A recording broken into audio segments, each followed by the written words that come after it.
Alright, we're going to talk about this tough data sufficiency question. Eunice sold several cakes. If each cake sold for either exactly $17 or exactly $19, how many $19 cakes did Eunice sell?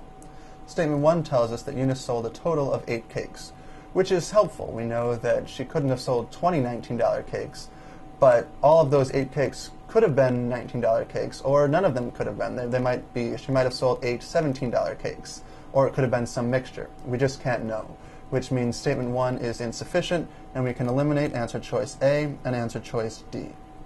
Now let's look at statement 2. Eunice made $140 in total revenue from her cakes.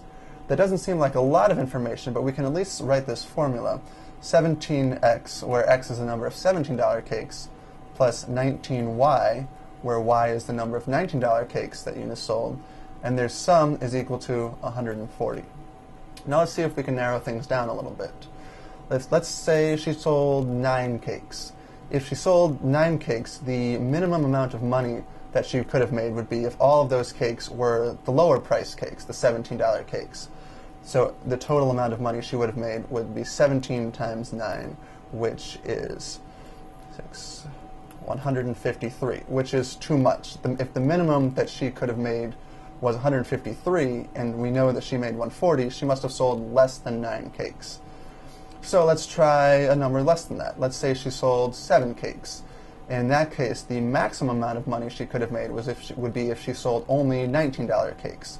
And then the total she would have made would be 19 times 7, which is only 133, which is less than 140, which is the amount that she made. So we know she must have sold more than 7 cakes. If she sold more than 7 and less than 9, she must have sold 8 cakes.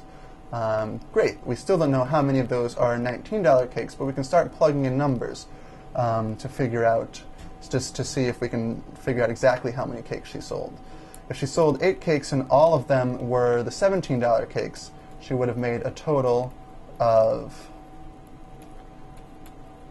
$136.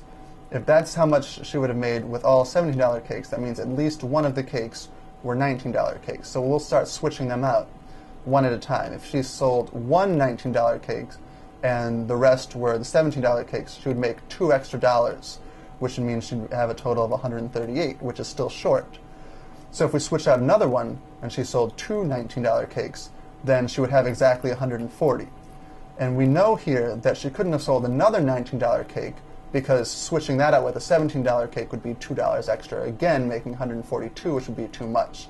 So we know that in order to have made 140, she must have sold exactly 2 $19 cakes.